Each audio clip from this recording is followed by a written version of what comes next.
Hey guys, so good to see you. Here today to talk about the hot trends and topics for business and brands in 2020. How's it 2020 already? So what do we think?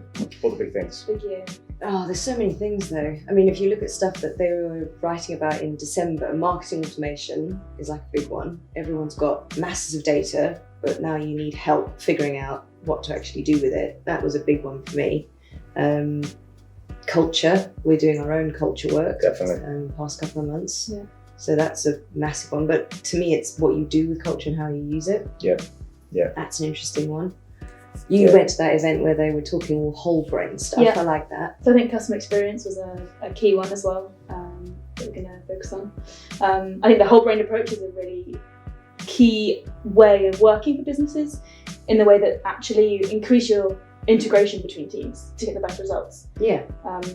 Demolishing silos, blending the mindsets, the skill sets to ultimately get the best results out of it. You get much more compelling content when you're combining strategy with tech and creativity, and that way you're actually delivering against your customers' needs in a far better, more efficient way. Well, and if all the teams are talking to each other, the assumption is the experience for the end customer's got to be better, because if sales knows what marketing needs, knows what the front of house needs, knows what the e-commerce platform should look like, all of a sudden you've now got this joined up approach as opposed to just one team chasing after their goal and not necessarily understanding how they affect the rest of the links in the business chain. So that's really important actually, I think. But I love the term whole brain. I think it's a nice way of thinking makes a lot of about it. sense, doesn't it? Yeah. And I think what underpins that and my trend for 2020 really is going to be around brand purpose and kind of what that means, but not just in the brand purpose scale of what does this company stand for and represent from an outwardly facing position, like as a brand, if you like,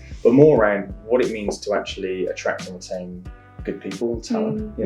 What the generations X, Y, Z, whatever they're called these days, are looking for in a brand and what that means. But then also the social aspect. I think the common theme now is that brands have to differentiate themselves in the space and be authentic about what they're talking about and how they're doing it. Yeah. So to say you believe in environmental credentials isn't enough anymore, because you should anyway. It should anyway. That's just a hygiene factor. Yeah. Right? Yeah. So it's kind of like, well, what do you stand for beyond that? But selecting something you stand for and you represent that isn't just me too. That isn't kind of like, I've seen another brand saying, they're going to stop using single-use plastics, or they're going to support this charity down the road. It's kind of like, it's looking back at where you come from as an organisation and saying, well, why did we set up in the first place? What do we believe in? Reason for being. Yeah, exactly that. We're starting from the why and doing it internally out. And understanding what that means to the business, not just to the people who lead it. The people in the business. What do they care about? And how does that align with what the brand and the business wants to be, where it wants to go, and what it wants to be known for.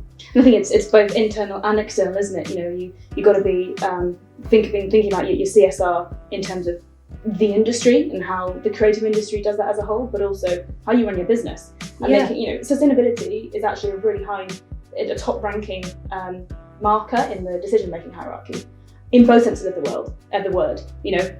Making sure that you're living and being that kind of corporate social responsibility, but also you're doing it to last and it's going to endure. But that customer experience aspect then, when you're saying inside and outside, your customers are also your employees. So allowing them to have that understanding of purpose and how that aligns to them as individuals, let alone for the customer you're trying to actually convince to engage with your brand. I think there's a word that you used a second ago, which is that authenticity word.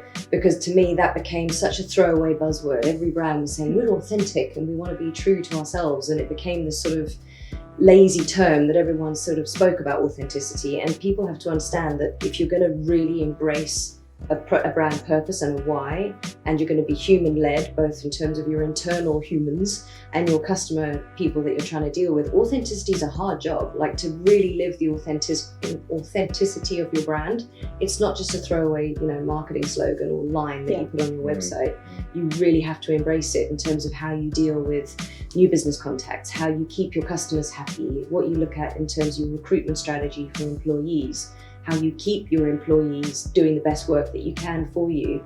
And authenticity has to be a real understood strategic imperative, not just a fluffy, throwaway line that makes everyone feel warm and cozy. It's actually a hard job to do properly, and to do it well. Which is why I think it will be a trend for this year, because I think more and more businesses will realise that, if they want to connect with the right audiences internally and externally, they can't just have it as something that's, put on the footer of an email every now and then, they've recycled the paper.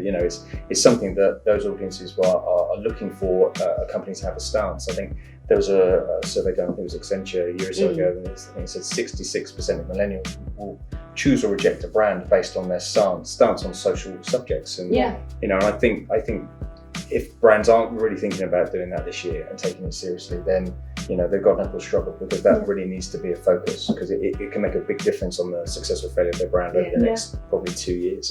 Customer experience isn't just a UX job anymore, is it? Not at all. And profit and purpose come hand in hand.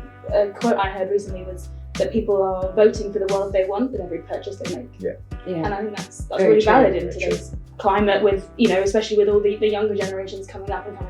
They're the ones driving it. And they have to influence both the way the businesses conduct themselves and the way brands can then communicate, externally into their marketplace. So it's definitely a hot trend for 2020, that's for sure. Beyond. And beyond,